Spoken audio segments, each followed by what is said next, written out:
Aló, Carlos. ¿Aló? Jaime. Hola, compañero. Sí, sí, lo estoy llamando para que me confirme que hoy día tenemos la grabación. Sí, hola compañero. Estamos jugados. Vamos con la grabación.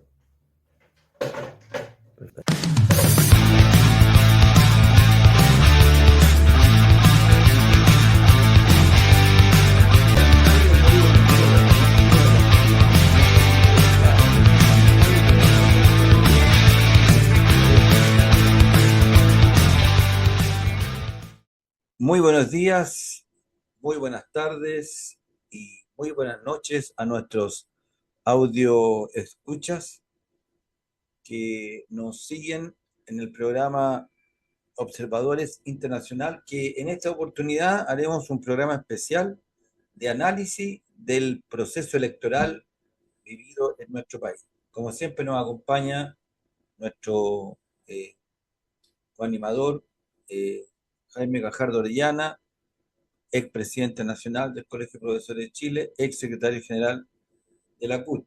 ¿Cómo está, don Jaime? Aquí estamos muy bien, eh, dispuestos a analizar estas últimas elecciones del domingo. Efectivamente, bueno, lo que sucedió en términos generales es lo que vamos nosotros ahora a decantar, a analizar en base a los resultados que tenemos ya disponibles. Y bueno, en primer lugar, decir de que pasaron a la segunda vuelta lo que era más previsible que fuera, que era el caso de Jara, que era la que tenía la primera chance, y Kass. La gran sorpresa fue Parisi, que alcanzó un tercer lugar, muy cerca del segundo, y el desfonde de Evelyn Matei, ¿ya? Pero también eso conlleva de que la sumatoria de las tres derechas, sin considerar el fenómeno Parisi, eh, tendría en la segunda vuelta la primera opción, es decir, Kast tendría la primera opción.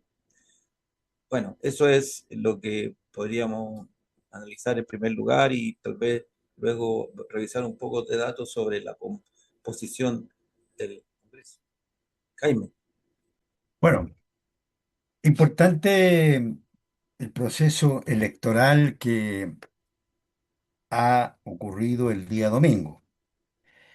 Los datos ya son conocidos, son públicos. Janet Jara un 26,63%. Franco Parisi un 19,05%, Marco Enrique Ominami 1,17%, Joan Kaiser 13,4%, José Antonio Caz un 24,25%, eh, Arte, nuestro colega profesor, un 0,66%, Evelyn Matei un 13,04% y Harold McNichol 1,27%.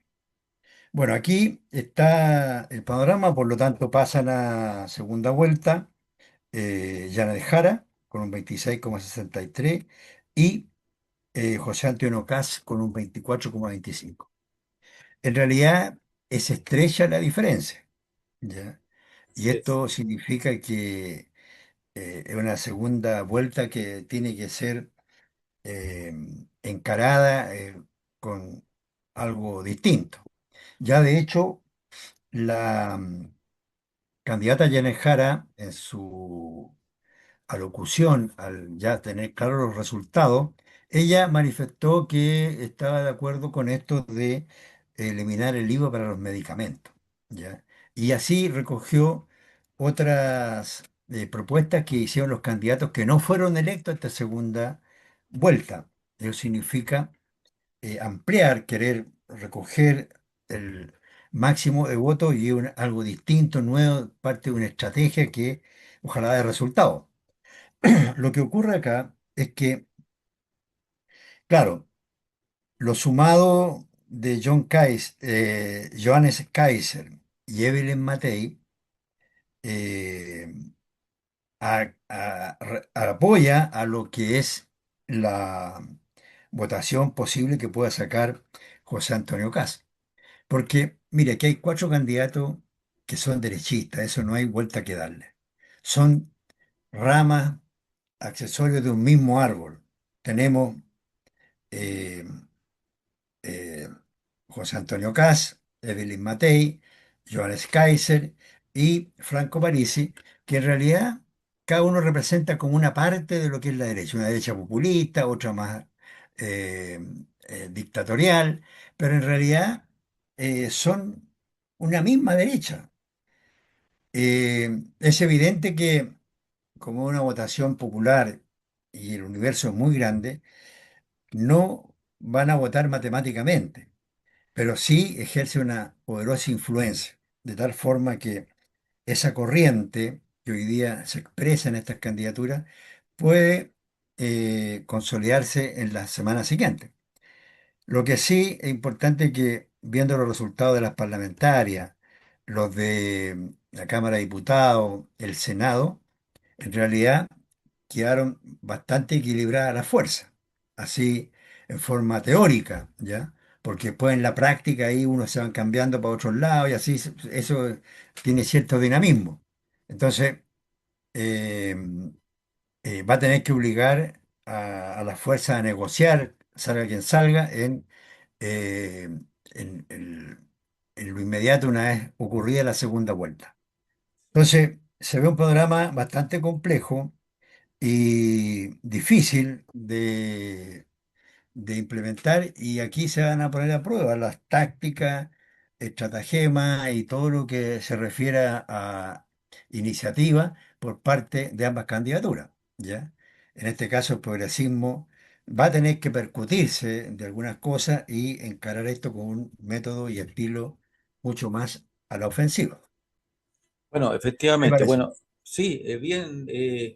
Lo que sí tengo una pequeña diferencia con respecto al análisis ¿Ya? de la derecha. O sea, es verdad que las tres derechas son derechas, está claro, que son, digamos, eh, Y París es representan. una derecha populista. No, claro, pero lo que yo quería decirle de que aunque son una misma derecha, la verdad que tienen algunos matices, porque también en la izquierda no podemos decir que sea lo mismo la izquierda concertacionista o la izquierda del Frente Amplio o la izquierda del Partido Comunista, ¿ya? Hay matices y incluso tanto así que entre ellos han tenido disputas muy fuertes. Usted veo que el tema de que incluso lo aludió Jara cuando hizo el discurso, cuando habló sobre todo el ataque que había recibido de parte de José Antonio Caz, que incluso amenazó hasta con demanda, ¿recuerda usted, estimado colega? Pero bueno, Sí. como usted dice, es verdad, son ramas de un mismo árbol, hojas de un mismo libro, pero a veces en los libros también hay capítulos distintos y diferentes y puede marcar una diferencia. Ahora, respecto a la composición de la fuerza también, el fenómeno que está en debate aquí, de cómo irá a actuar aquí, es el fenómeno Parisi, tanto por el aporte que puede hacer a la segunda vuelta en los votos, y también cómo va a estar en el Congreso, especialmente en la Cámara de Diputados, porque la derecha unida si aumentó su representación, más que nada la derecha más extrema, republicano y Partido Nacional Libertario. El PDG sacó 14 diputados, entonces igual va a ser una fuerza que en algún momento puede definir, como dicen los teóricos, los partidos bisagra, y que también, digamos, no sabemos dónde van a votar. O sea, la derecha no logró sacar los cuatro séptimos, que habría sido el peor escenario. O sea, los podría tener siempre que tuvieran los votos del PDG, pero eso no es una incertidumbre. Pero como Ahora usted, mire, mm, sí, lo ahora último, mire, aquí hay que destacar que hubo una amplia participación, ¿ya? sí, Eso le da mucha legitimidad a los que salgan electos. 85% más o Eh, menos de padrón votó. claro, y eso, claro, con amenazas de multa y cosas así, pero de todas formas es una gran votación, una gran participación. Claro. Y lo otro que me ha llamado la atención es que también, una vez conocidos los resultados, se ha desatado un debate muy fuerte en todos los sectores políticos, ¿ya? Algunos recriminándose, otros eh, encarando a la contraparte, pero hay un fuerte debate, ¿ah? Eso refleja además que esto, de una u otra forma, la gente intuye que incide en su vida, es algo que está dispuesta a discutir, ¿ya? En todos los niveles, en todos lados, los vecinos, es un tema de comentario. Y por ende, es casi seguro que también va a haber una gran participación en esta próxima elección, el 16 de diciembre. en la segunda vuelta. Ahora, yo creo que aquí hay que tener claro también que son posiciones muy contrapuestas, donde Kass ha sido muy claro en decir aquí ellos van a subir la edad para jubilar, y a lo cual es la pérdida de un derecho. También bajar las pensiones, ¿ya? Bajar la PGU, eliminar la indemnización por año de servicio. Ahora, ahí hay un matiz que uno puede ver de los sectores progresistas porque ellos dicen hay que defender ese derecho. Lo que hay que tener claro es que nuestro país ha venido retrocediendo en derechos desde hace ya mucho tiempo, paulatinamente, porque recuerden ustedes que en un momento existió lo que se llamaba indemnización a todo evento, que según todos los años trabajados era como se le indemnizaba a un trabajador. Y después se bajó a 11. Y ahora, estos que vienen, quizás, ¿a cuánto lo van a bajar más? Porque los empresarios siempre quieren no desembolsar eso porque, según dicen, le atañe a sus inversiones, a la reposición de las herramientas, etcétera. Pero esa ha sido la tendencia hace muchos años. Además, bajar la tributación de las empresas. Aquí vamos a hablar del impuesto a los más ricos, ¿ya? Poner en cuestionamiento la ley de aborto, el matrimonio civil, etcétera. Y también, como aquí la prioridad, y lo he expresado acá, yo estoy diciendo cosas que Kass ha expresado claramente en sus discursos, en sus opiniones, en sus debates, donde dice que aquí lo importante es la inversión, que se construye una empresa. Ahora, si esta afecta en la biodiversidad, la naturaleza, el equilibrio del sistema ecológico, ya ese es otro problema, pero lo importante es que la empresa se instale.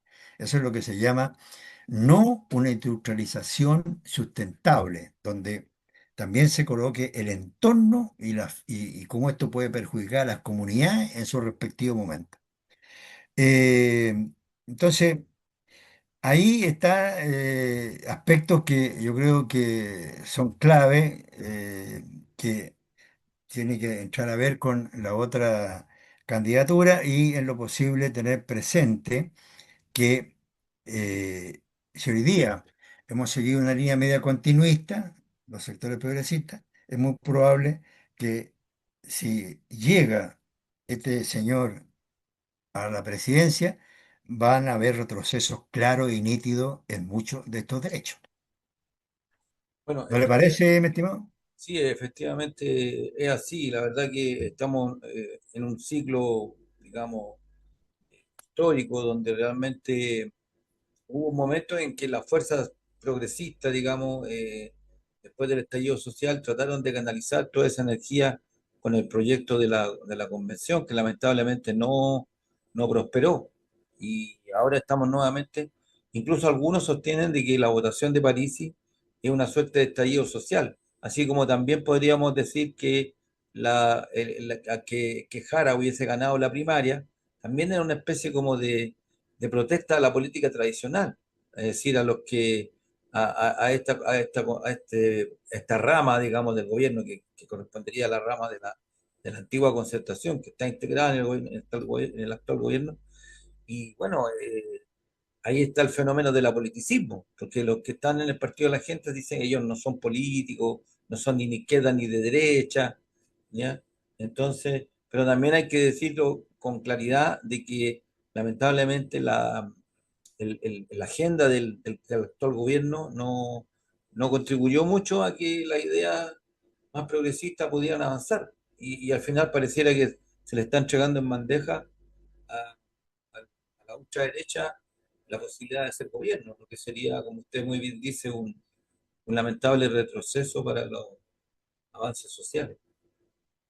Ahora, yo creo que hay que ver esta elección también con un sentido crítico, de autocrítico, y que deje lecciones para diferentes fuerzas.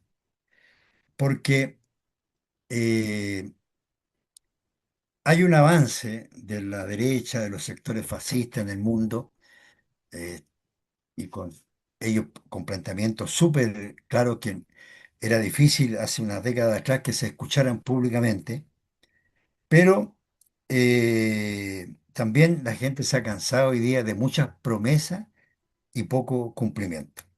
Yo creo que aquí el gobierno tiene que ser y hacerse la autocrítica. Yo pienso que la estrategia que han seguido de mostrar los logros, los cuales hay, de los avances, pero que no son los que están apretando el zapato al trabajador o la trabajadora, la gente que sustenta la economía de este país. Claro, ¿Ya? Quiero decir que, fíjate tú, a pesar de haber subido el ingreso mínimo, el sueldo mínimo, notablemente, igual la sensación de la gente es de privación. No alcanza a terminar el mes. Eh, Son reparaciones, en este caso bonos y otras cosas que se han implementado, pero que no cambian la cualidad central de lo que es el valor del trabajo en nuestro país.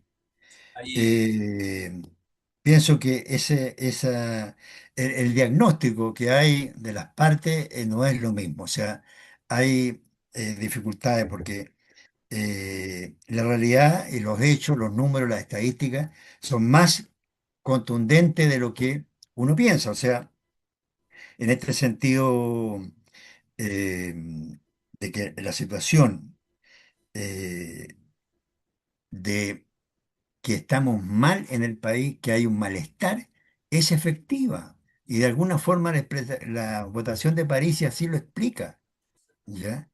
Eh, Él puso mucho acento en esto, no a los políticos, no a los gobiernos, no a los burócratas, como que hoy día lo que tiene el país en la pobreza es que los ministros ganan mucha plata, que los diputados ganan mucha plata, que los senadores ganan mucha plata y que hay mucha corrupción. Bueno, algo de eso hay, pero no es lo central, no es lo esencial. Son las relaciones de producción, la economía, que hoy día funciona para un grupo y para la inmensa mayoría no. Y esa raíz central es la que no se ha modificado. ¿Ya? exactamente. Por ejemplo, Aquí siguen enriqueciéndose grupos en forma extraordinaria y empobreciéndose las mayorías en forma extraordinaria. ¿Ya? Entonces, ¿cuándo vamos a cortar esa brecha y ese hilo o esa tendencia?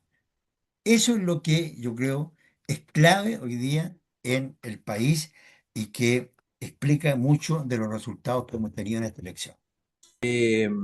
le decía yo de que respecto a lo que usted dice de la realidad de los trabajadores y trabajadoras que no les alcanza, precisamente hay encuestas de organizaciones, digamos, no necesariamente del oficialismo, que demuestran que, en primer lugar, la mediana del salario es sobre 600.000 por ahí, y que es el 90% de esas personas que ganan ese tipo de salario, efectivamente el 92% no llega a fin de mes.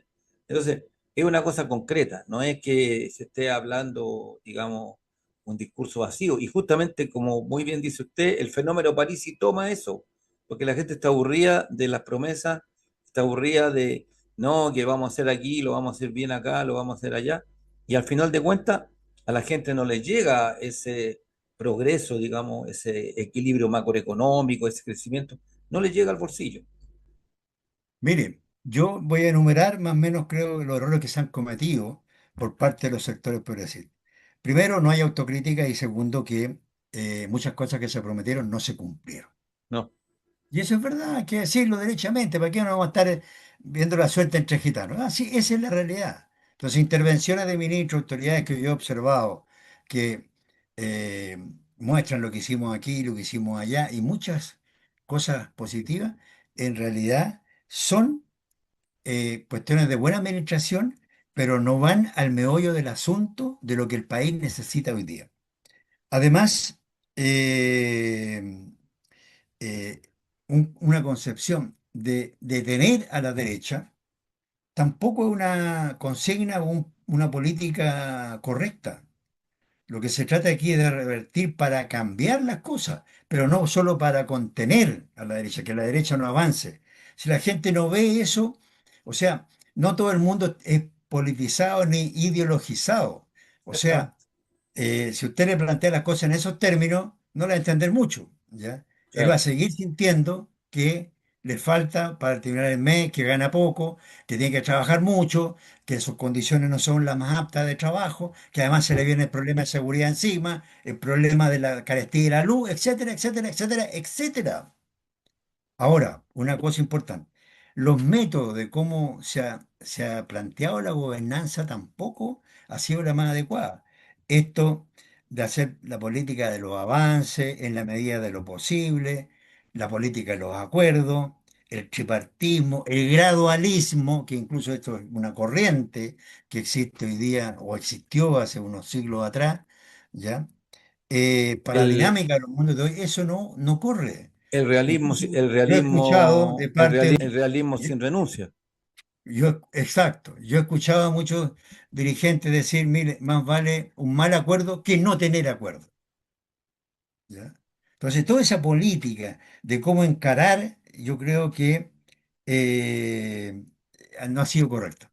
Y segundo, que esto no es solo responsabilidad de este gobierno, viene de mucho más atrás. Porque, por ejemplo, lo que uno puede constatar es que día a día ha ido empeorando la situación de los trabajadores y trabajadoras.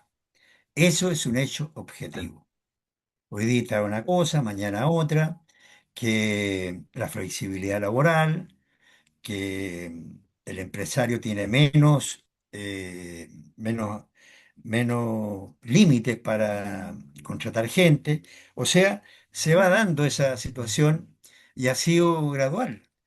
Claro, en teoría, a lo mejor en las leyes pueden haber párrafos claros y concretos de que no se debe atentar a la dignidad de la persona, etcétera, pero en la práctica eso no ocurre. La gente es ninguneada, sobreexplotada, humillada, no le alcanza a llegar a fin de mes y tiene que hacer mil malabares para mantener la suerte de dinámica de sus grupos familiares. Eso es así, no nos tapemos los ojos. ¿Y para qué? Y si a eso le agregamos el tema de la seguridad y otras cosas, pone un cuadro mucho más dantesco. Ahora, ¿para qué vamos a decir de la política exterior? Yo me preguntaría si realmente aquí hubo una política exterior por parte del actual gobierno, si hubo una política exterior. Por una parte estamos con un lado, después estamos con otro, y para todos los que nos puedan escuchar, alguien escucha estos comentarios, decirle, el imperialismo existe, existe. Los que mandan aquí en el país son cientos de inversionistas norteamericanos que no quieren perder absolutamente nada de lo que están ganando y cómo han esquilmado a este país. Y eso es una cuestión sí, esencial, central, y que tenemos que entrar a modificar. No pueden ellos seguir depredando nuestras riquezas naturales, seguir depredando este país. ¿Ya? Vamos a lo central. Ahora, yo les digo, o podemos plantearnos cómo encarar este periodo que viene ya las semanas que quedan para la segunda vuelta, que yo creo que la candidata tiene que ir eh, asumiendo o dando una luz sobre los temas de fondo de lo que nosotros hemos llamado las reformas necesarias, ¿ya? Que a lo mejor no se van a producir de un momento a otro, pero se tiene que decir, mira, queremos caminar en esta dirección. ¿Y a qué me refiero? Me refiero al tema de nuestras riquezas naturales, revisar los convenios que hay, no plantear que las cosas son blanco y negro y que eso es imposible de modificar, pero no podemos seguir dando la mitad del litio a la familia Ponce Lerú o a inversionistas privados de aquí al 2060. Recuerda tú que el acuerdo Codelco-Soquimich plantea que los actuales dueños de Soquimich pueden seguir explotando hasta el 2030. Y después de ahí se mete el Estado con una acción más, una acción, ni siquiera el 1% de las acciones, una acción. Y hasta el 2060, donde van a poder cohabitar. Pero yo siendo accionista con el 40%, 30% en empresas que tienen mucha perspectiva, evidentemente es ganar la plata a manos llenas. Entonces le estamos dando la mitad de nuestra riqueza natural a esos sectores que nada lo explica por qué tiene que beneficiar a un pequeño grupo. ¿Dónde queda el país? ¿Dónde queda la ciudadanía? ¿Dónde queda la república, como dicen algunos? ¿Dónde queda la historia de este país? Y eso así tiene que ocurrir con toda la riqueza, pero tenemos que vislumbrar un camino a que los ricos sean los que se pongan en esta vuelta. Incluso más, que se tome como referencia el alcalde de Nueva York, que dentro de sus 4 medidas colocó una que era un porcentaje, aumentar los impuestos a los más ricos, porque ellos pueden dar más. Bueno, también está el tema de la AFP, que creo que ahí el Estado, ese es un ahorro forzoso y una explotación a los trabajadores porque lo hacen jubilar con pensiones de miseria y ellos manejando grandes recursos. Y por último, el valor del trabajo. Yo creo que eso no basta con ponerle una cifra de 750.000 pesos. ¿Cómo vamos a controlar la inflación para que esos 750.000 pesos realmente se reflejen en la realidad?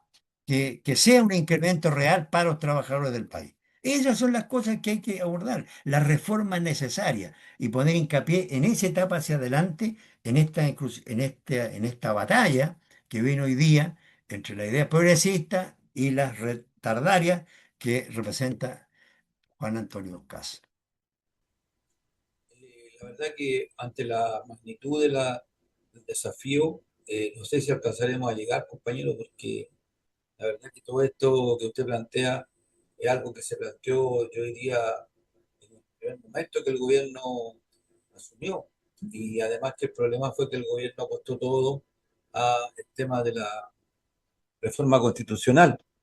Entonces eso prácticamente paralizó al gobierno. Luego vino el problema con la no aprobación de la reforma tributaria. Entonces prácticamente el gobierno quedó atado de mano con un parlamento que no le era favorable y la verdad que si uno mira en retrospectiva pareciera que nosotros todavía no nos podemos desligar de la camisa de fuerza del pinochetismo y, y de esta constitución heredada, que al final terminamos aceptándola. O sea, nos dimos la vuelta al perro con una constitución que no fue aprobada, después rechazamos la otra porque pensábamos que era mejor la que teníamos, la que nos querían plantear.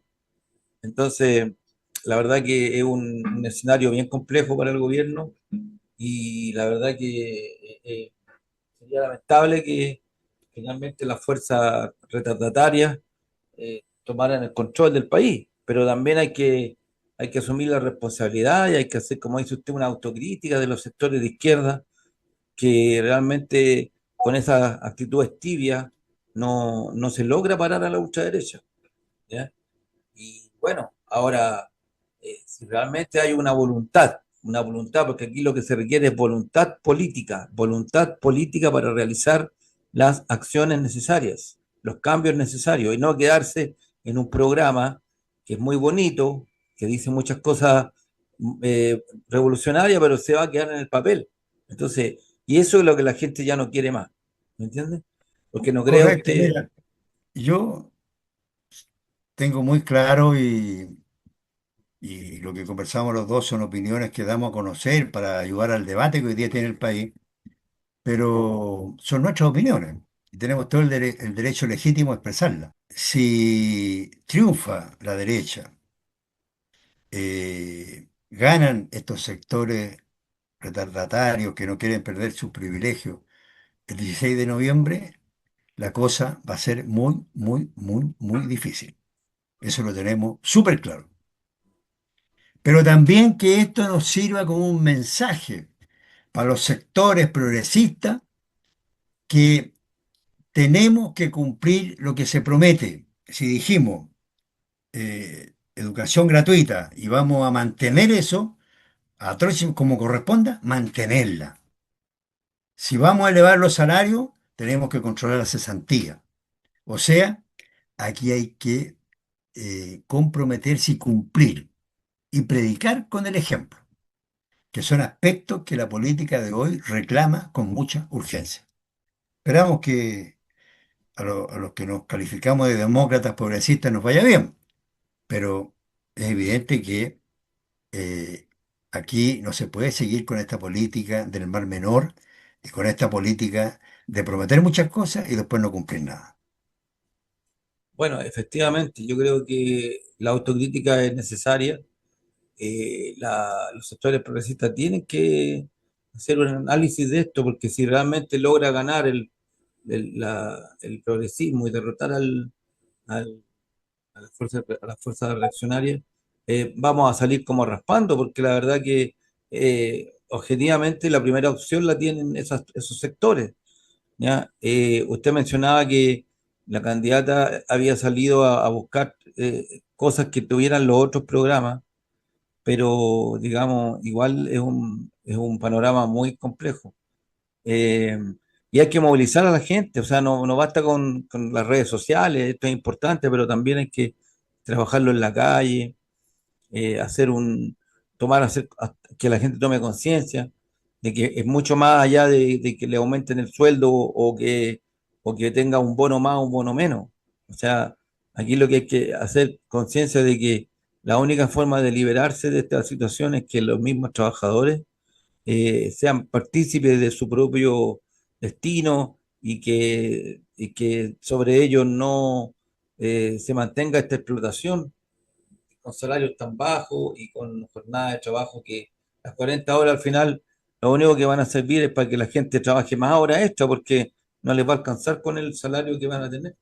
Quisiéramos invitar de todas maneras a nuestros eh, seguidores que, dada la coyuntura que estamos viviendo, vamos a realizar un nuevo programa donde vamos a analizar en detalle cuáles son las propuestas, digamos, de las candidaturas, especialmente en el aspecto laboral. Cuáles son las amenazas, las fortalezas, las debilidades, tanto de una y otra propuesta desde la perspectiva del mundo del trabajo, del pulso laboral.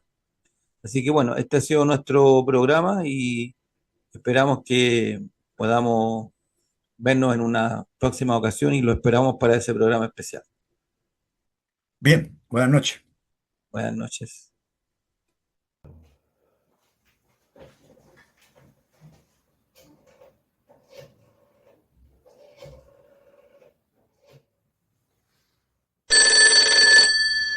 Aló, Carlos. ¿Aló? Jaime. Hola, compañero. Sí, sí, lo estoy llamando para que me confirme que hoy día tenemos la grabación. Sí, hola compañero, estamos jugados, vamos con la grabación.